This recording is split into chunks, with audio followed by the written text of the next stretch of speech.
What if I told you you could have the perfect girls' weekend with no drama, no cattiness, none of that stuff, just fun, relaxation, adventure, drinks, and a bear encounter? Yeah, that's what we're getting into on this episode 25 of the Outdoorsy Diva podcast. Hello, and welcome to the Outdoorsy Diva podcast. I'm your host, Lauren, the Outdoorsy Diva. Thanks for joining.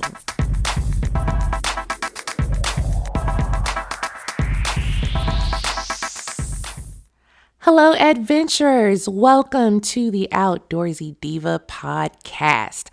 So let's get into it. I recently hosted the very first Outdoorsy Diva adventure. The very first group trip finally came to fruition, and I'm really excited about that, and I can't wait to share with you guys about it. So, how did this come about? Well, if you didn't know, now you know. There is an Adventure is a Lifestyle Facebook group, and that is an offshoot of the Outdoorsy Diva blog. It is the community that was asked for by my readers and created a few years ago. Up until this point, we had only done kind of local adventures. You know, we've ziplined, we've kayaked, we've gone on hikes, things like that. But nothing where it brought people from other parts of the country together. So as you know, I blog and I talk about my adventures and my travels. And I've had people asking to plan a group trip. People wanted to take a trip where it was traveling like the Outdoorsy Diva. So, that's something that's a really big undertaking, and I take that really serious, and what I mean by that is I didn't want it to be something thrown together, and I wanted to make sure it was something I could deliver with quality and to meet people's expectations. So, let's just keep it 100. I am not the planning type. And I know that sounds ridiculous, but I'm really not, y'all. Like, I'm so spontaneous and I fly by the seat of my pants. Like, I literally just have an idea of, I want to go here. I do my minimal research and then I book it. So I realized that, everyone doesn't have that comfort level. That doesn't work when you're planning a trip for, a group of people. People need structure. They need, information. They need detailed itineraries. People are people-y and people have needs and personalities. And I honestly just didn't know if it was something that I could handle. Well, I also happen to have a bestie who I have actually had on the podcast. She was one of my first podcast guests to talk about her awesome event planning company, Epic Events and Productions. And so, we got to talking and it just made logical sense for us to partner where I could have my Outdoorsy Diva trip and it would be utilizing her planning services because she could handle, some of the minutia and, the things that I really was not comfortable in doing, like payment processing and the details. She's great at, adding those touches to make it personal. And then, I'm the ideas and the itinerary girl, about the look and feel of the trip. And she is great at executing the details and the important things. So it was a natural partnership and something that we decided to go ahead and pull the trigger on actually rather quickly. We actually didn't even start planning this trip until early fall. And we announced it around Thanksgiving, I want to say, for the trip to take place the end of February because I really wanted it to be during my birthday weekend, during Laurentine's weekend, to commemorate that. So it was a beta group. It was the very first trip. We intentionally wanted to keep it small. I did not want more than 10 people.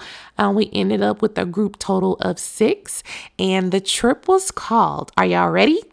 Drum roll. Mountains and Mimosas.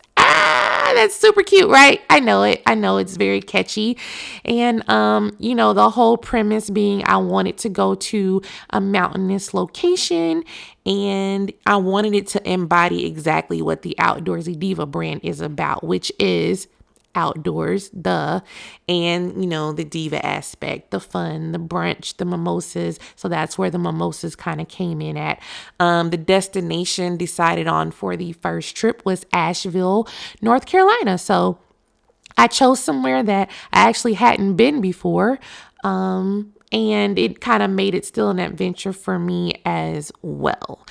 So, with this trip, we did not stay in a hotel. We opted to do the mountain cabin thing. That's what I kind of envisioned, and that's how I wanted to see this play out, which is another reason that it was definitely going to be a very small, controlled offering, because we wanted it to be a really intimate experience, and having the mountain cabin would allow for that.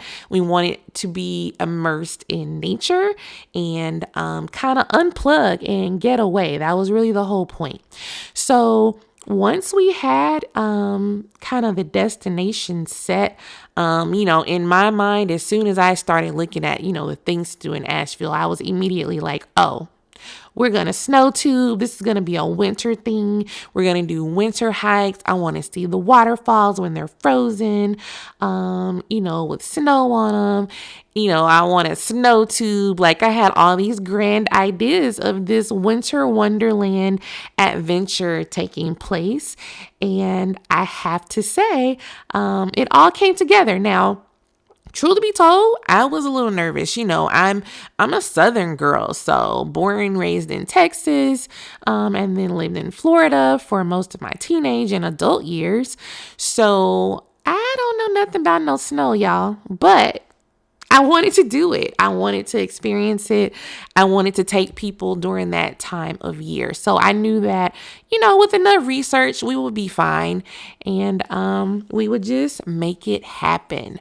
So let's really dive into the trip and how it played out. So we stayed about 50 minutes away from Asheville proper, in an area of the mountains called Lake Lure. And there was some beautiful large homes and cabins up in the mountains in Lake Lure. Our cabin was pretty secluded, had awesome panoramic views of mountains. We could see the reflection of the sunrise on the mountains in front of us, and then we could see the sunset behind the mountains in the evenings from the porch, which had this awesome hammock swing. Really enjoyed sitting out there for that. So that was a nice cozy option for the cabin. And the ladies were amazing. Like, I couldn't have asked for a better beta group. Like, all the personalities were great. We had people from New Orleans as well as Memphis, and then Land O'Lakes, Florida, and then a couple from Tampa, and including me. So it was a nice mix of ladies. They did not all personally know each other before the trip, but everyone had a connection to me, be it through something in real life or, and then they were all followers of the blog and part of the Facebook group.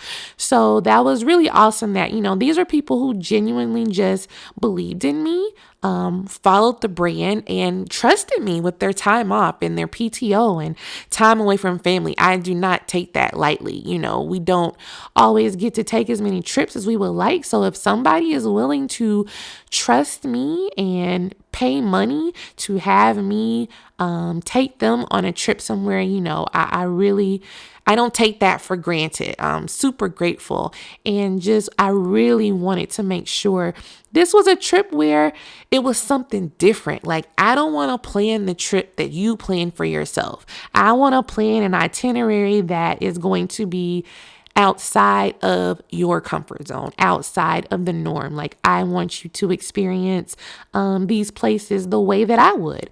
And that's exactly what we set out to do. So to start with, Joy in her epic events, man, her brain, like I told the ladies, y'all better be glad and thankful for Joy because y'all wouldn't have had none of this if it wasn't for her and her amazing creativity. So, swag bags was a must, and Joy curated like these awesome custom design things for us. We had monogrammed cooling towels that said Mountains and Mimosas with our logo on it, as well as these really adorable water bottles. And I'll have pictures for you in the show notes because I absolutely love the swag bag. She did an amazing job. She also hand created, y'all. My bestie is a baddie. Hand created these amazing champagne flutes. They were so adorable. Everything about it just screamed the theme Mountains and Mimosas. Like, I have not stopped drinking out of my champagne flute since I've been home. I've been putting juice in my champagne flute because it's just so adorable. Like, loved it. She also provided homemade insect repellent, which was a really cool touch. Really, really nice things that she put in the bag. And additionally, I was able to have a major corporate sponsor for the trip. Super shout out thanks to Toyota Southeast for agreeing to be a sponsor for the trip. They provided these awesome first aid kits for us. Lip balm, as well as these really cool silicone reusable bags. And I had a brand new 2020 RAV4 AWD model to drive in the mountains for the weekend. How awesome is that? So for those mountain roads, I had the vehicle that I needed and it was great. So, for our first trip, to be able to provide those kinds of personal touches and then to be able to have, a corporate sponsor to provide some additional touches for the group was amazing. Like, I couldn't have asked for a better setup and a better situation. And I hope that's something I'll be able to continue to do for future trips. So for the weekend, we had the swag bags, right? And we also had a personal chef. So this was my first time ever experiencing having a personal chef on vacation. This also was something from Epic Events Planning and Production, to add kind of another level of sophistication to the weekend. And honestly, it was like super convenient to be able to be out all day, come back to the cabin, and dinner is like cooking. You walk in and you can smell something being prepared and curated just for you. We were able to choose our menus. Our awesome chef was Chef Terry. Shout out Chef Terry. Chef Terry, man, let me tell you, Chef Terry gets down. Like, the first night, our first meal, we had crawfish chowder. I have never heard of crawfish chowder. I have had clam chowder. I have had lobster bisque. I've had lobster chowder. Crawfish chowder, y'all. And it was to die for. Chef Terry's crawfish chowder was bomb. It was so good. Like, we got full. Who gets full off of chowder? It was amazing. And that was the first course. We also had a wedge salad that Joy actually prepared with her homemade blue cheese dressing because she just likes to do little stuff like that. That was also amazing. We had some bacon wrapped asparagus. And then for our main course, Chef Terry made us shrimp and grits, y'all. Shrimp and grits with her grandmama's like tomato based sauce.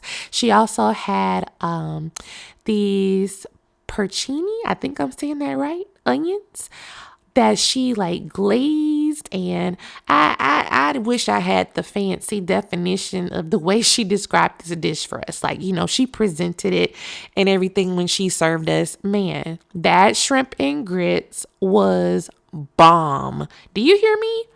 Bomb. So good.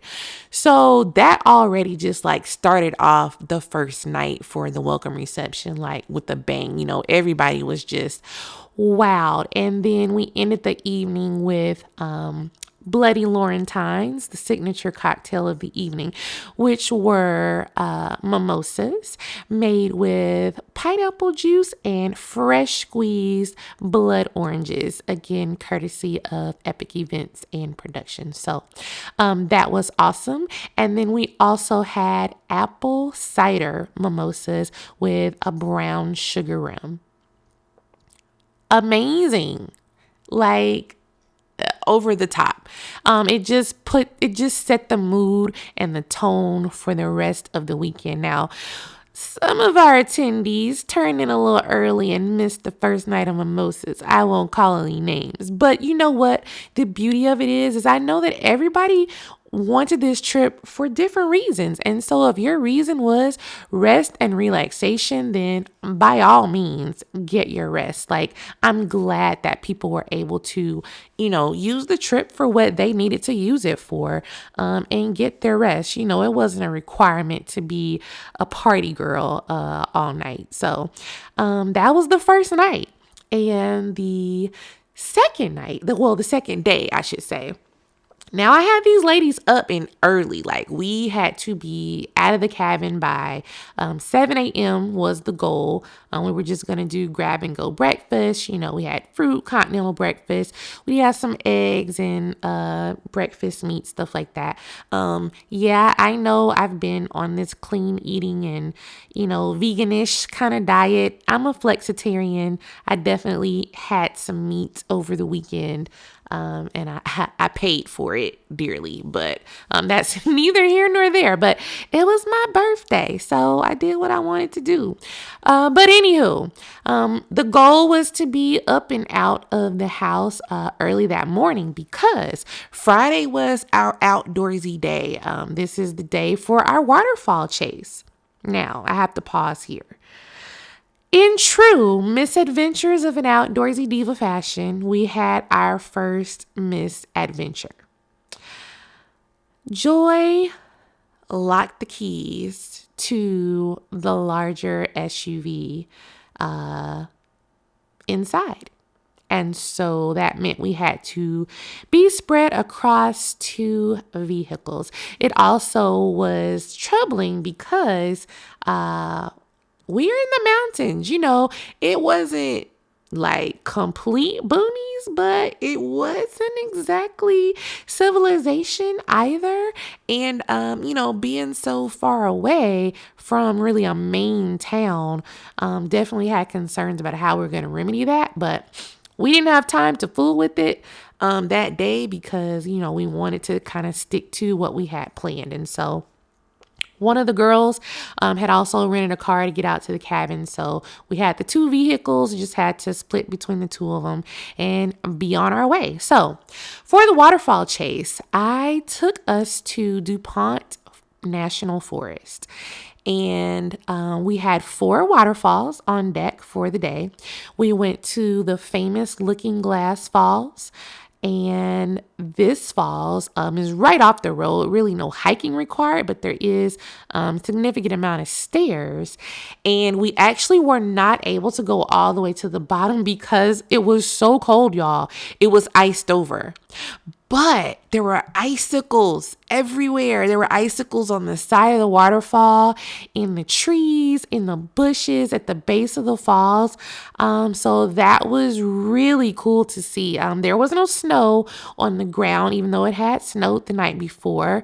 But it didn't stick. It wasn't enough for that. But it was definitely cold enough for ice. And the walkway was icy. So we were literally skating and holding on to the rails as we tried to maneuver and take pictures. But our pictures are totes adorbs, and nobody fell and busted their asses. So that is a positive, but it was really neat. It's a really pretty falls. Highly recommend it. Everybody loved it. And that was our first stop of the morning. Next stop, we headed a little deeper up the mountain into DuPont National Forest, and we went to Hooker Falls first. So Hooker Falls was our first hike. It's only half a mile, short hike. I wasn't trying to kill people, number one. Number two, it was really cold, y'all. So, I didn't want to push people's limits too far, including my own. As I've talked about before, I'm asthmatic. And so being in elevation changes and all that, I just have to be really conscious of what I'm doing when it comes to physicality. So we hiked Hooker Falls Trail, which is a really nice trail because a river runs along that trail, like with rapids and everything. So that sound of that rushing water, you get that, which, I loved about the Smokies, just like I do for the Blue Ridge Mountains. Same concept. Love, love, love it, love it. And then we went all the way down to the base of the falls where you can get right up, close to it, because in the summer I was told by some other hikers down there that you can swim in it and you can even swim behind the falls. So there might need to be a Mountains and Mimosas do-over in warmer weather to experience the falls in a completely different way. But no swimming this time around, but definitely a major photo op. Oh my God. Like, we had so much fun, goofing off down there, taking pictures and doing boomerangs. And then, just sitting and taking in the beauty of the scenery around us. And then on our way back up the trail, we stopped, right along the river's edge to a really cool spot where the tree branches kind of hung out over the water. And, we took some really fun athletic pictures, playing around, doing different things. So it was just a really good time to appreciate the scenery. And our next fall was, Hooker Falls, Triple Falls. So Triple Falls had a little bit of an elevation gain, and it's 3 falls that kind of cascade down the river. And this is also one of the spots where part of the Hunger Games was actually filmed. So really cool spot. You can, again, kind of get right up next to the water. They have all these rock jetties and sandy beaches where you can get as close as you're comfortable to the falls. And I kind of got away from the group for a minute, just sat, had some quiet reflection, and that was nice. There's another part that we didn't hike up. There's a pretty significant hill to get you to the top. To see the other portion of the falls. We actually didn't do it, and that was just because we were kind of behind schedule already for the day. We got out maybe an hour, later than what we really intended, and I didn't want us to miss out on the other part of the day, which was the stops at the winery and the cider stop, the cider tasting for the ladies. So we made our way back down, and then our fourth hike, but third hike in this part of the forest was High Falls. Now, High Falls was a significantly longer hike. This one was a little bit over a mile, and it had a little bit of elevation gain. I like that it had elevation changes and scenery changes. It was a really nice, secluded hike. Couldn't hear anything from the road. We didn't encounter a ton of people. We saw a few, and then it was a downhill hike to take you to the observation point for the falls.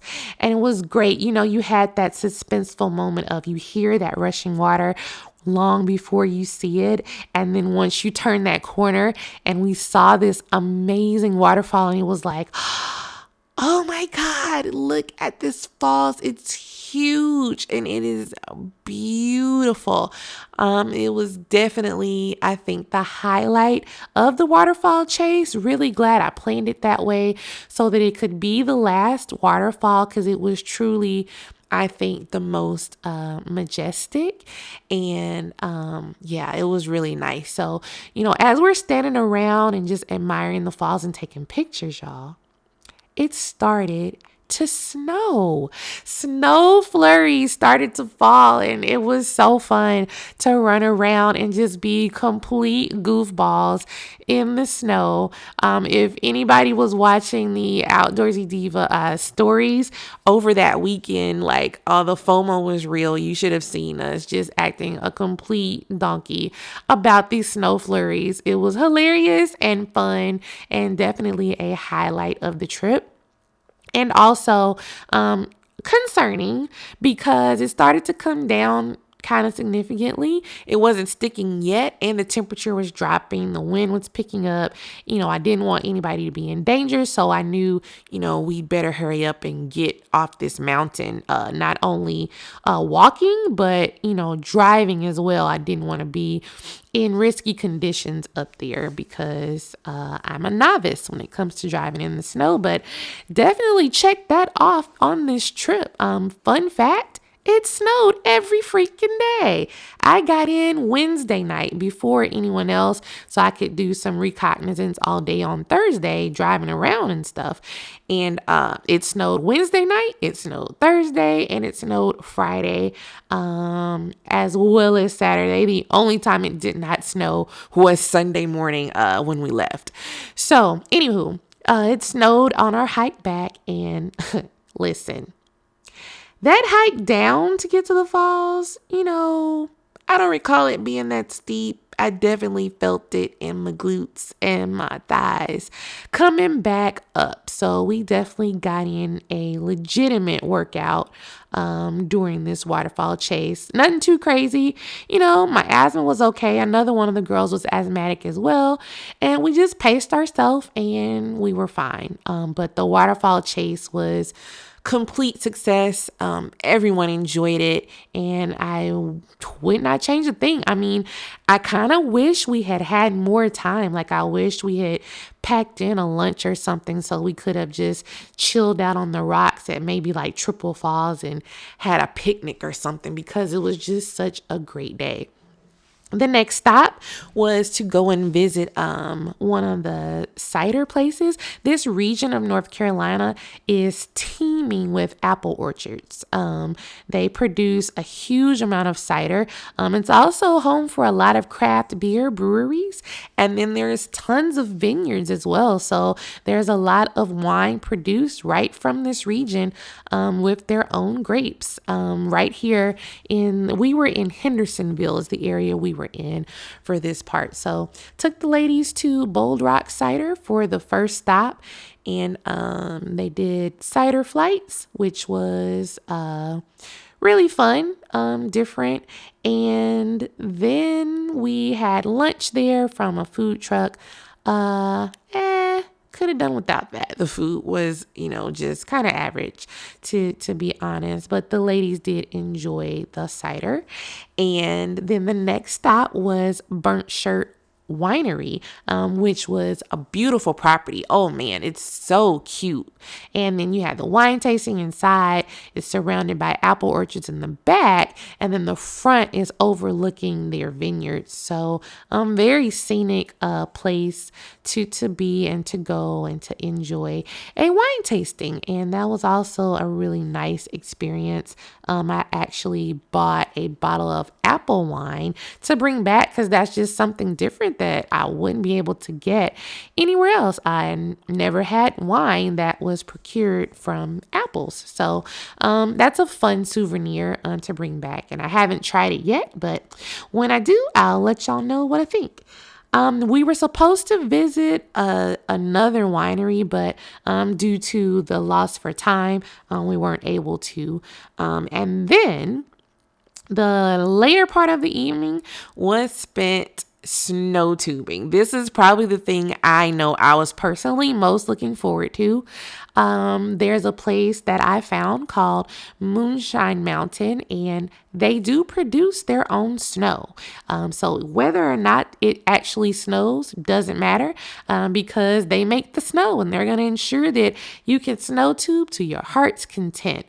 Man, shout out to Moonshine Tubing. Those guys were hilarious. They kept us laughing the whole time.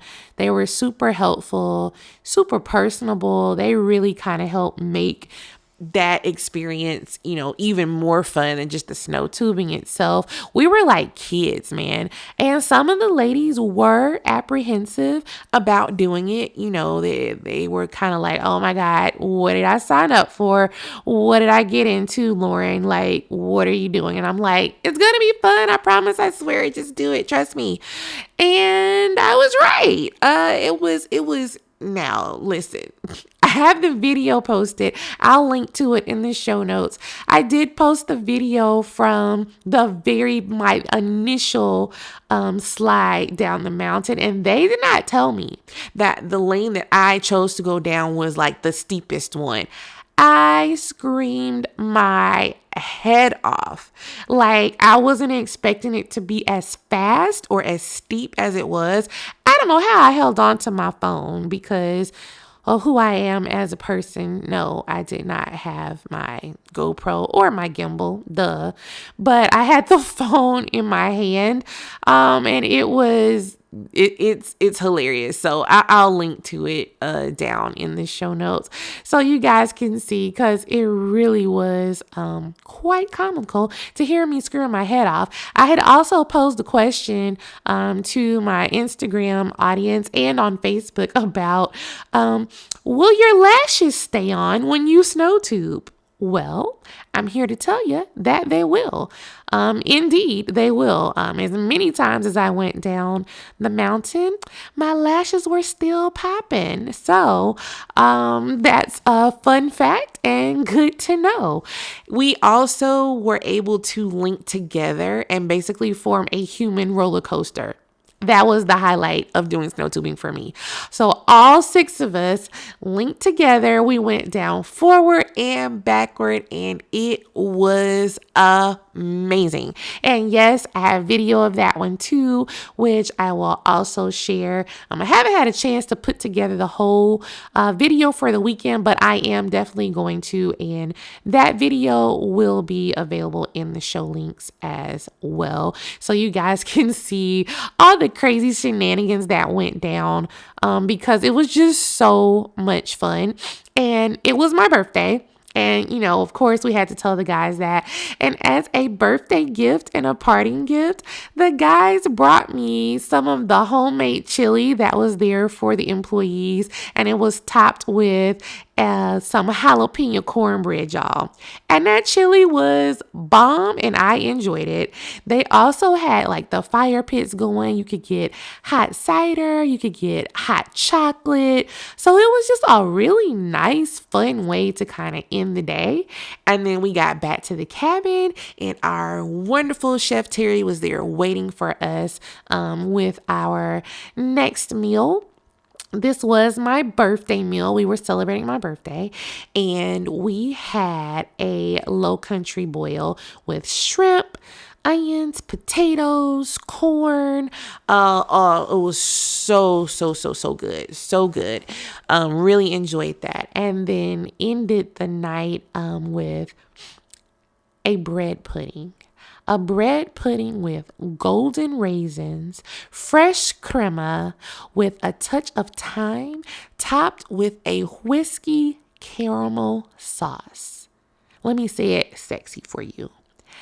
Bread pudding topped with a whiskey caramel sauce, fresh crema with thyme and golden raisins. And it was also topped with toasted pecans. OMG. It was orgasmic. Like, Chef Terry put her foot in that meal. Do you hear me? That bread pudding was so good. That whiskey sauce, amazing. We actually had some store-bought cheesecake, which shout out to Ingles grocery store. I never thought I would find a store that I love as much as Publix. Ingles is that deal. Wow.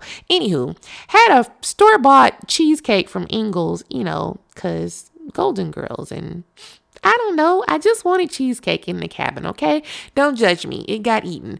And one of the ladies was allergic to nuts, so she couldn't have any of the bread pudding. So she took some of that whiskey sauce and topped the cheesecake with it. Ooh, woo. Yeah. Talking about good. That sauce was like slap your mama good. She did her thing. Chef Terry did her thing with that sauce. So that was the next night, and we also ended that night with our next mimosa, which was orange mango, garnished with a sugar rim and strawberry and pineapples. Another great mimosa. And then the girls sang me happy birthday. They surprised me with candles and a cake because they love me, and I felt very loved and appreciated. Also had a really cute card.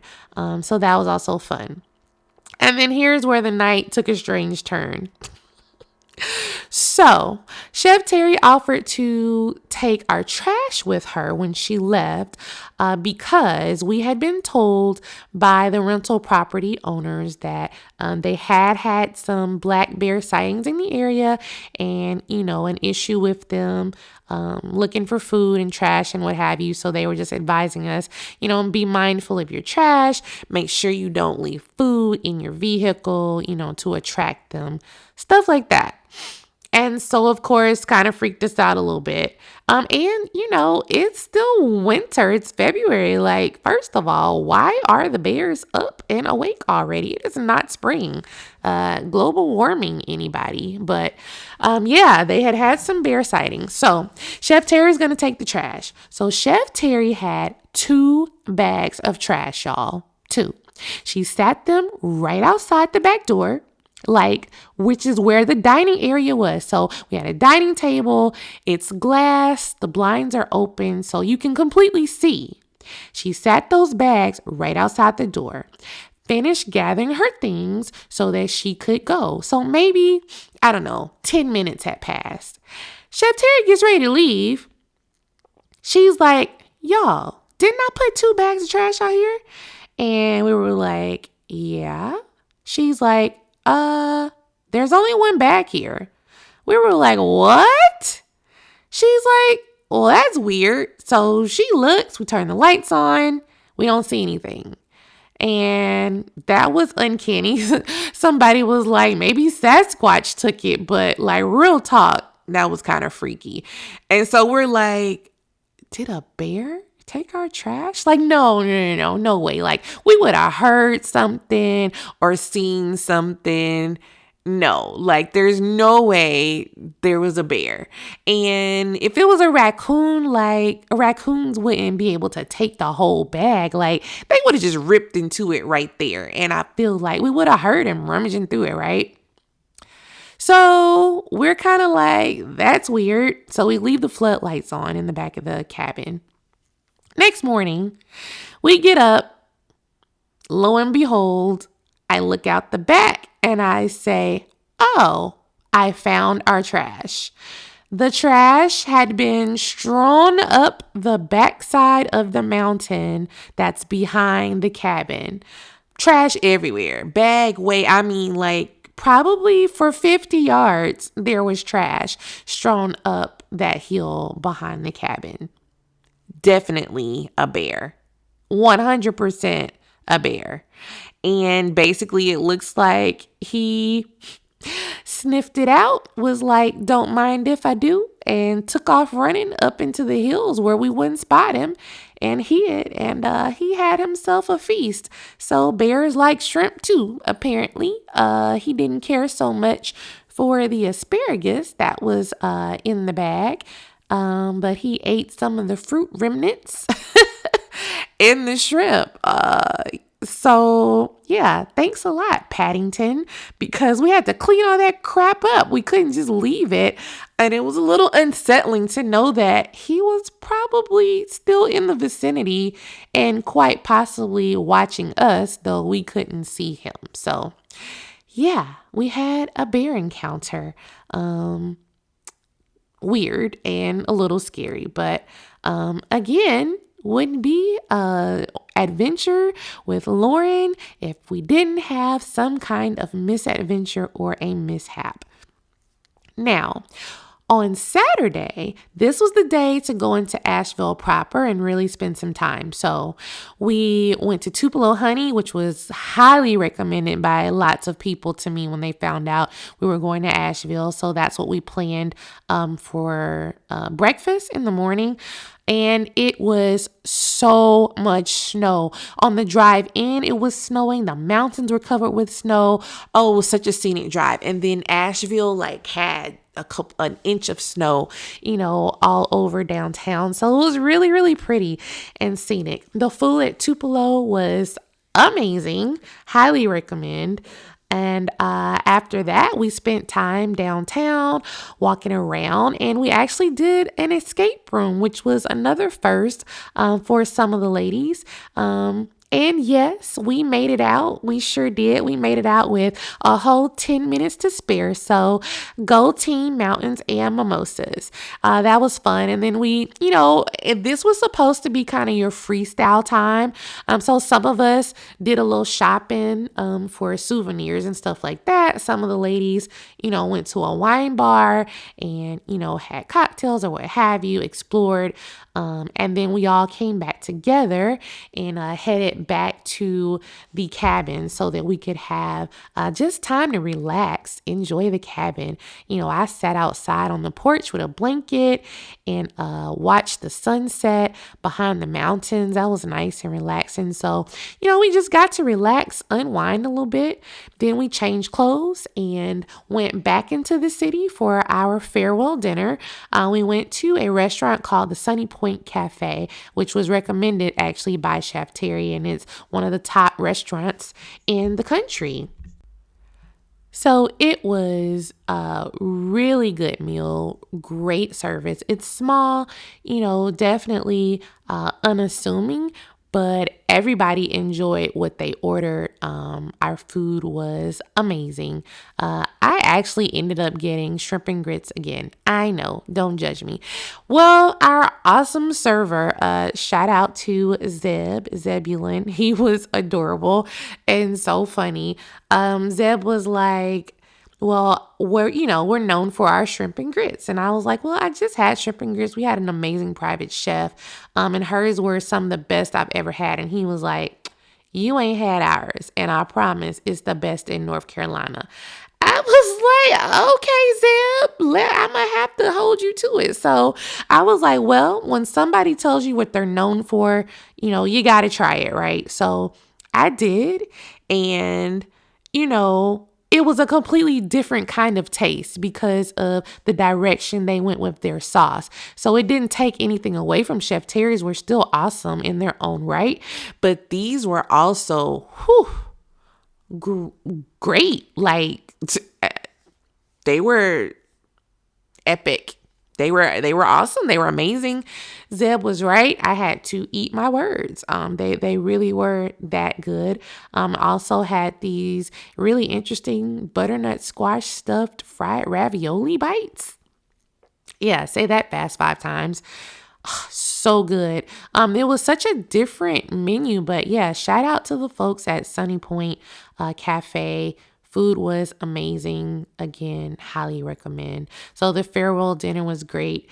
In our mind, we had these grand ideas of kind of going into the city and, maybe going to check out some of the nightlife in Asheville. Poof. Yeah, we're old fogies. We were full and tired, and we were like, yeah, we're going to go back to the cabin and finish off that remaining bottle of champagne. That's what we're going to do. So we went back home and just stayed up, playing heads up, making mimosas and just chilling, having a nice evening.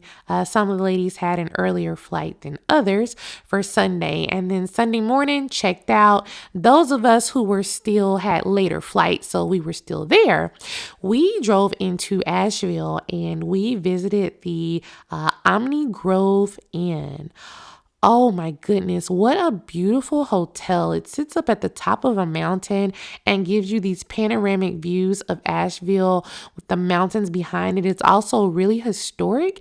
It was built in 1913, which is the same year that my illustrious sorority, Delta Sigma Theta Sorority Incorporated, was founded. And so that was a really neat bit of history. And they have the history of the building of the hotel documented in pictures on the floor where the original lobby was. They actually have the original old school elevators where you have an elevator operator, those kind with the like sliding grates. It's built into the chimney shaft. How awesome is that? So the lobby has these giant chimneys bigger than you on either side of the lobby. And then behind that is an elevator shaft. You can actually smell the smoke from the fire while you're in there. And our elevator operator, Miss Betty, gave us some history of the hotel, and we were able to see just some of those views from the rooms and what it looked like and the history. So, I'm a nerd. I like stuff like that. And then we had lunch at the bar in the hotel lobby with the heated patio and these panoramic views. And it's just really nice. So it was a great way to kind of unwind in the evening before we headed to the airport to say our goodbyes for our flight. So that's it. That is the summation of how the very first Outdoorsy Diva adventure trip went, and it was just amazing. Like, I couldn't ask for it to go any better. I think this is my lane. I like being able to curate experiences that people would not ordinarily have for themselves. A destination you wouldn't necessarily choose, or doing things that you would not necessarily plan for yourself. So I know you've definitely got FOMO now that you have heard how awesome this trip was, and you want to know, how can you find yourself on the next Outdoorsy Diva adventure? How can you not be left out? Well, you can join the Adventure is a Lifestyle Facebook group. That is where the trips are communicated first. And you can also subscribe to the Outdoorsy Diva blog. You can also subscribe via the Lauren R. Gay website. There is a link there about the curated trips, and it will take you directly to the Facebook group link for you to join. So that is how you're going to find out about the trips. We'll be ready for a bit larger expansion and to open it up to more people the next time around. So I will definitely publicize it more than I did this first time. Again, we wanted to keep it small, so I didn't promote it, like crazy, but the next one will be widely promoted. You'll definitely hear about it, and hopefully you might be lucky enough to join us. So I hope you enjoyed this episode, and I will talk to you next time. Thank you so much for listening. I hope that you enjoyed this episode, and if you did, make sure you subscribe to the Outdoorsy Diva podcast. Be sure to check out Misadventures of an Outdoorsy Diva blog on OutdoorsYDiva.com. You can also keep up with me and my adventures, so check out all of my social channels. Find Outdoorsy Diva on Facebook, Twitter, Instagram, and Pinterest.